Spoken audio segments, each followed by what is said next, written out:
ku-xigeenka ra'iisul wasaaraha dowladda ku-meelgaarka ee Soomaaliya Xuseen Maxamed Caydiid oo maanta ka hadlay magaalada Muqdisho ayaa sheegay in xadka la baabi'in doono dadka Soomaalida iyo Ethiopiankuna ay hal baasaboor wada qaadan doonaan. xuduud 2 kilomitir ayaan isla leenahay. xuduuddaas inaan baabi'in rabnaa.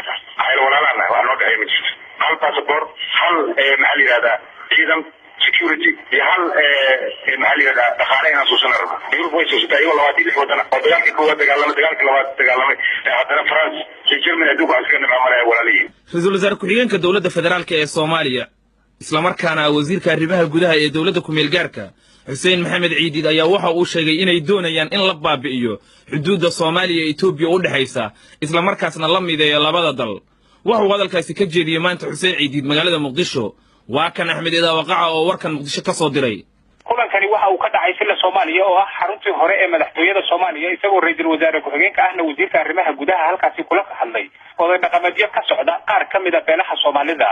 ujeedada kulankaasi ayaa ahayd sidii ay hogaamiyaasha dhaqanku ay uga qayb qaadan lahaayeen dib u dhiska dalka Soomaaliya iyo xasilinta dalka gaar ahaan caasimadda. Injineer Xuseen Maxamed Faarax Caydiid wasiirka arrimaha guduhu waxa uu ku dhiirigeliyay hogaamiyaasha dhaqanka inay doorkooda ka qaataan xaaladda Soomaaliya isagoo intaasi raaciyay inay dowladda Itoobiya ay joogaan 2 milyan oo qaxooti ah oo isla markaasna ra'iisul wasaaraha Itoobiya Milla Zanaawi uu Soomaalida ku leeyahay abaal maguraan ah. waxa uu yiri waxa abaalkaasi qiri doona dhallaanka Soomaaliya isagoo intaasi raaciyay inay wabiyada Jubba iyo Shabeelle ay ka yimaadaan Itoobiya ayna leeyihiin xuduud dheer labada dal. Caydiid waxa uu sheegay inay xuduuddaasi tahay 2,000 oo kilomitir isla markaasna ay tiri doonaan.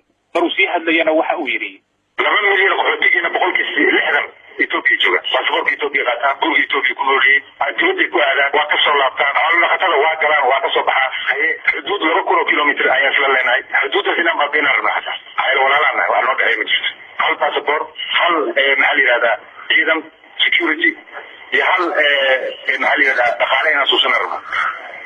Yurub way soo saartay 26 waddan oo dagaalkii koowaad dagaalkii labaad dagaalamay haddana France iyo Germany adugu askana maamulaya walaalihiin. wasiirka arrimaha gudaha dowladda ku-meelgaarka ah Soomaaliya ahna ra'iisul wasaare ku-xigeen ma aanu soo hadal qaadin dagaaladii dhexmaray labada dal ee Soomaaliya iyo Itoobiya. Xuseen Caydiid intii aanu ku biirin dowladda federaalka ee uu hogaamin jiray ururkii SNA waxa uu ahaa hogaamiye kooxeedkii ugu horreeyay oo ay Itoobiya awoodiisa wadday sanadkii 1999 isagoo xilligaasi ay maleeshiyaadkiisu ku sugnaayeen magaalada Baydhabo.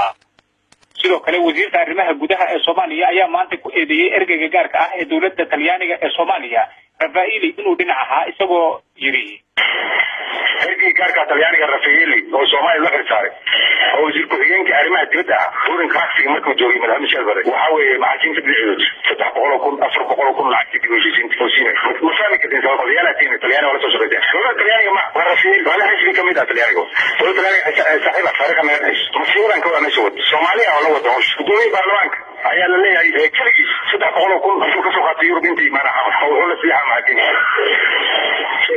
hadalka wasiirka arrimaha gudaha ee Soomaaliya Injineer Xuseen Maxamed Faarax Caydiid ayaa ku soo aaday xilli ra'iisul wasaaraha Soomaaliya Cali Maxamed Geedi uu yiri ciidamada Itoobiya way joogi doonaan inta aan ku filnaanayno xaaladda ammaanka isla markaasna aan xiriirtirayno argagixisada. iyo ra'iisul wasaaraha Itoobiya Milla Zanaawi oo isaguna uga digay dowladda ku-meelgaarka ah in aysan hubayn hogaamiye kooxeedyada isla markaasna ay ka digtoonaadaan khatarta hogaamiye kooxeedyada kuwaas oo magaalada Muqdisho ay u kala xirnayd intii aanay dowladda ku-meelgaarka ah iyo midowga maxkamadaha islaamkuba soo gaarin caasimadda. ra'iisul wasaaraha Itoobiya Milla Zanaawi waxa uu sheegay in waddankiisu uu gaaray inta badan ujeedooyinkii uu ka lahaa Soomaaliya. Mr. Zanaawi waxa uu sheegay in gobolka laga badbaadiyay khatar